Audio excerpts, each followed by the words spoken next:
সুপ্রিয় শিক্ষার্থীরা, নোয়াখালী সরকারি কলেজের অনলাইন শ্রেণী কার্যক্রমে তোমাদেরকে স্বাগতম। আজকে তোমাদের সাথে দ্বাদশ শ্রেণীর হিসাব বিজ্ঞান দ্বিতীয় পত্রের মজুদ পণ্যের হিসাব রক্ষণ পদ্ধতির লেকচার 2 নিয়ে তোমাদের সামনে উপস্থিত হয়েছি।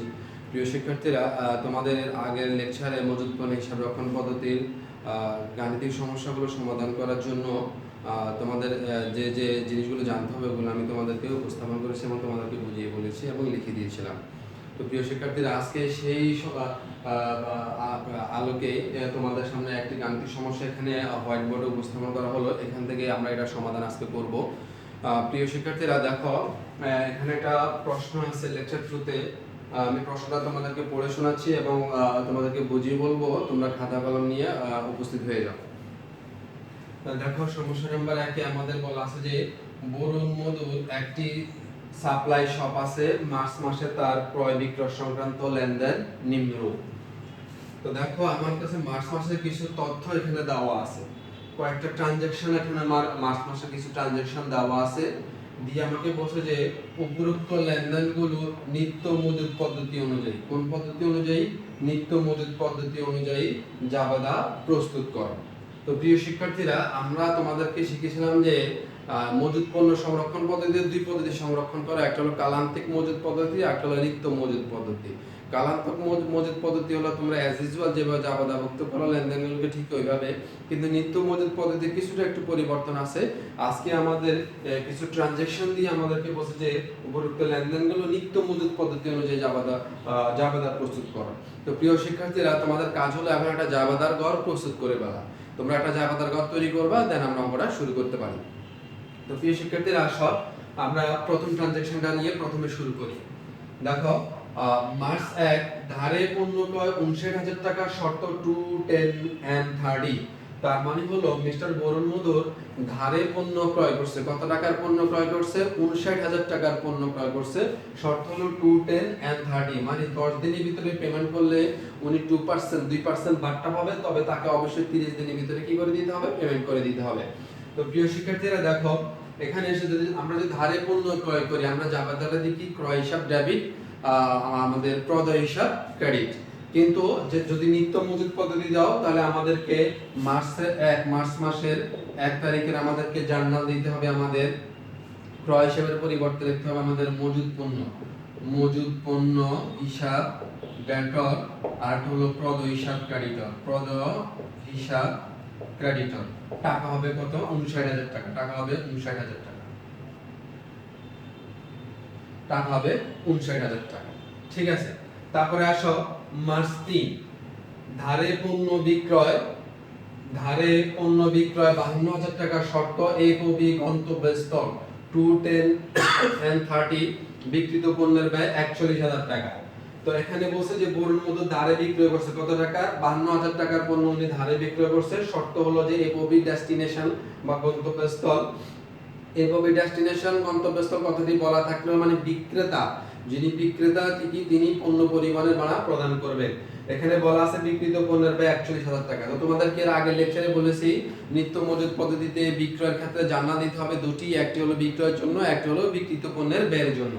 তো আসো আমরা যদি মার্চ 3 তারিখের জার্নালটা দিতে যাই, তাহলে আমরা প্রথমে ধারে বিক্রয়ের জন্য জাবেদা দিব। ধারে বিক্রয় জাবেদা হলো কি আমাদের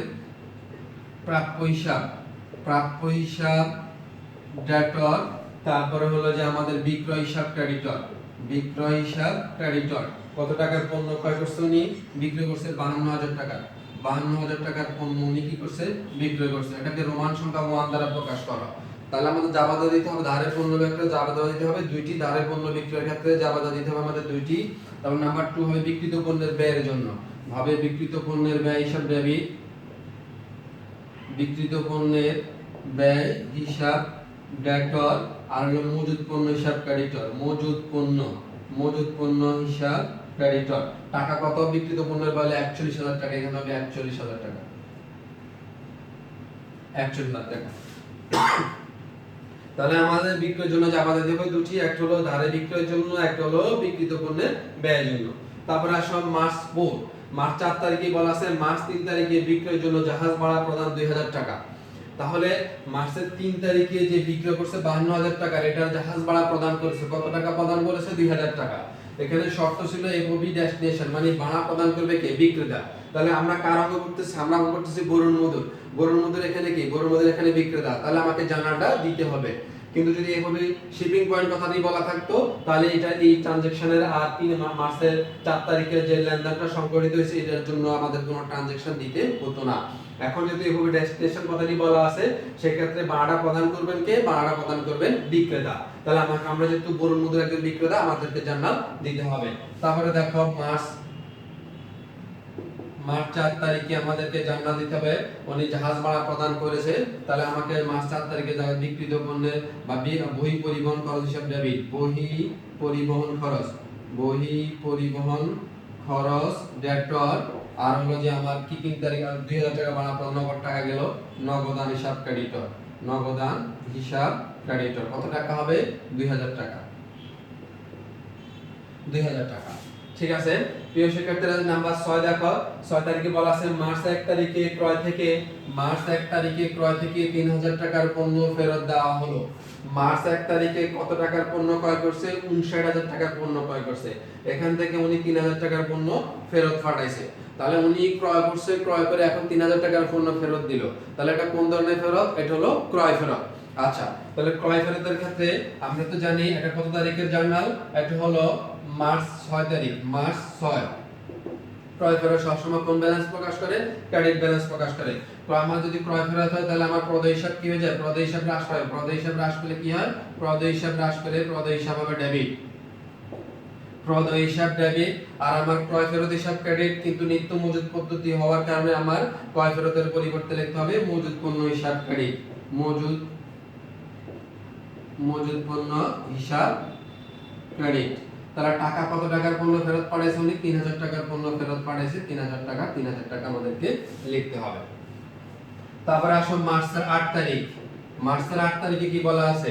মার্চের 8 তারিখে বলছে যে মার্চ 1 তারিখে ক্রয়ের দেনা সম্পূর্ণ পরিশোধ করা হলো। মার্চ 1 তারিখে ক্রয়ের দেনা সম্পূর্ণ পরিশোধ করা হলো। তাহলে 1 তারিখে উনি ক্রয় করছে কত টাকা? 1 তারিখে ক্রয় করছে 59000 টাকা। এর মধ্যে উনি ফেরত দিয়েছে কত টাকা? 6 তারিখে 3000 টাকা। তাহলে আর থাকলো কত টাকা? 59000 থেকে 3000 টাকা চলে গেলে আর থাকবে কত? 56000 টাকা।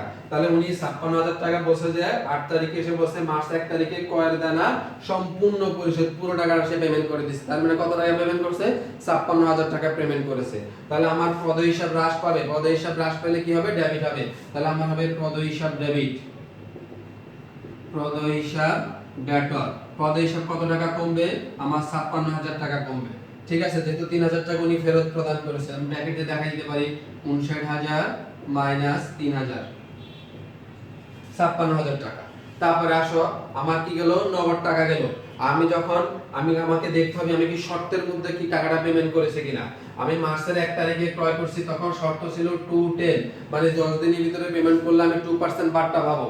তাহলে মার্চের 1 তারিখে ক্রয় করছি, আর হলো 10 দিনের ভিতরে পেমেন্ট করতে হবে। 10 এর আগে কত তারিখ হলো? 11 তারিখ। আমি টাকাটা পেমেন্ট করছি কত তারিখে? টাকাটা পেমেন্ট করছি আমি 8 তারিখে। তার মানে আমি কি পাবো? বার্তাটা পাবো। তাহলে এই বার্তাটা পেলে এটা আমার জন্য কি ইনকাম। ইনকাম হলে কি হবে? ক্রেডিট হবে। ক্রয় বার্তাটা কি হবে? ক্রেডিট হবে। তাহলে আমার হবে যে নগদান হিসাব ক্রেডিট, নগদান হিসাব ক্রেডিট।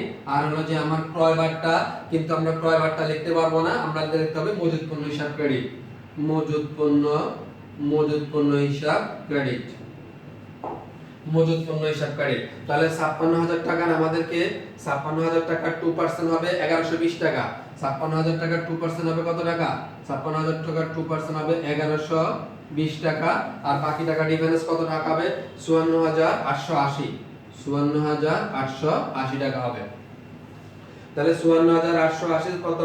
55000 টাকা হয়ে গেল।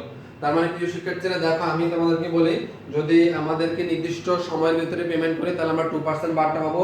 আমরা 1 তারিখে ক্রয় করলাম, লেখা ছিল 210, 10 দিনের ভিতরে পেমেন্ট করলে আমরা বার্তাটা পাবো।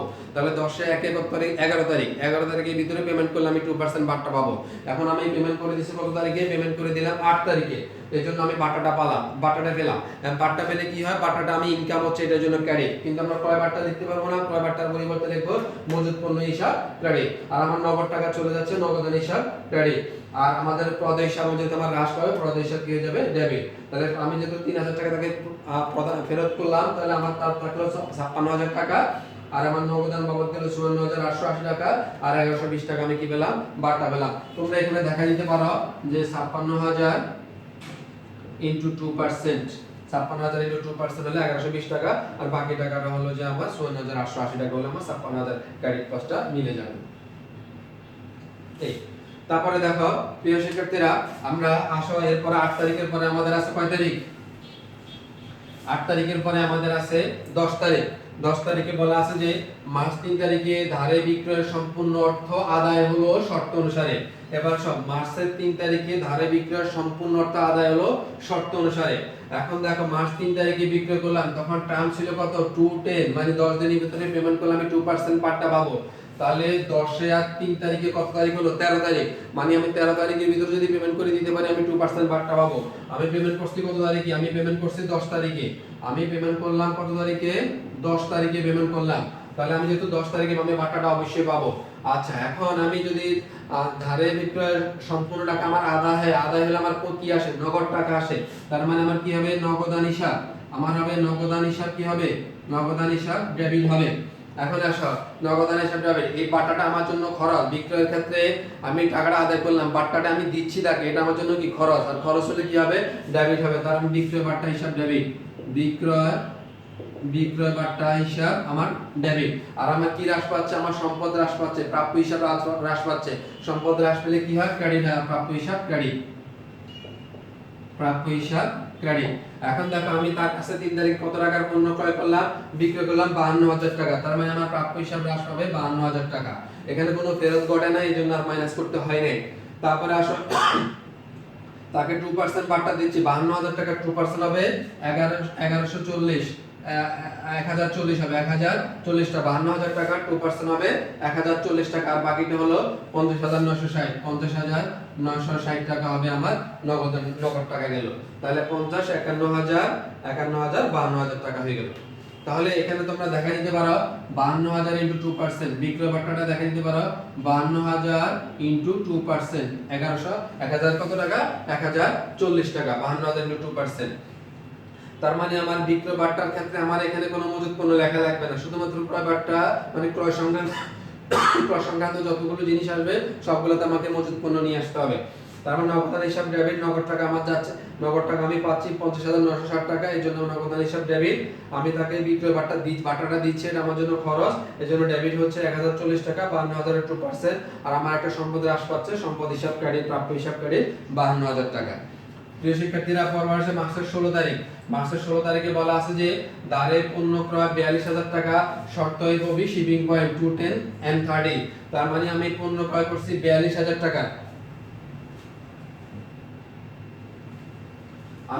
আমি পণ্য ক্রয় করছি কত টাকার, আমি পণ্য ক্রয় করলাম 42000 টাকার, এফওবি শিপিং পয়েন্ট 210 and 30। তো আমি যদি পণ্য ক্রয় করি তাহলে আমাকে শিপিং পয়েন্ট মানে পণ্য পরিবহনের ভাড়া প্রদান করবেন কে, পণ্য পরিবহন ভাড়া প্রদান করবেন ক্রেতা। আর 10 দিনের ভিতরে পেমেন্ট করলে 2% বাট্টা পাবো, 30 দিনের ভিতরে আমাকে অবশ্যই কি করতে হবে, পেমেন্ট করতে হবে। তাহলে আমার ধারে পণ্য ক্রয় 42000 টাকা, আগের মতো আমাকে মার্চ 16 তারিখে আমাকে জার্নাল দিতে হবে। ধারে পণ্য ক্রয়ের জন্য হলো আমাদের কি, মজুদ পণ্য হিসাব ডেবিট, মজুদ পণ্য ডেটর, আর হলো যে আমার যেহেতু আমি ধারে পণ্য ক্রয় করছি আমার প্রদেয় হিসাব ক্রেডিট, প্রদেয় হিসাব ক্রেডিট। কত টাকার পণ্য ক্রয় করলাম, 42000 টাকার পণ্য ক্রয় করলাম, 42000। ওকে, তারপরে আসে মার্চের 18 তারিখ। মার্চের 18 তারিখে কি বলা আছে, মার্চের 18 তারিখে বলা আছে মার্চ 16 তারিখে ক্রয়ের ভাড়া পরিশোধ। এখানে মার্চের কত তারিখ, মার্চের 16 তারিখ। এখানে বলা আছে FOB shipping point, FOB shipping point কথাটি বলা থাকলে পণ্য পরিবহনের ভাড়া প্রদান করবেন কে, পণ্য পরিবহন ভাড়া প্রদান করবেন ক্রেতা। তাহলে ক্রেতাকে বরুণ মজুর, আমরা বরুণ মজুর অঙ্ক করতেছি, আমাদেরকে জার্নাল দিতে হবে।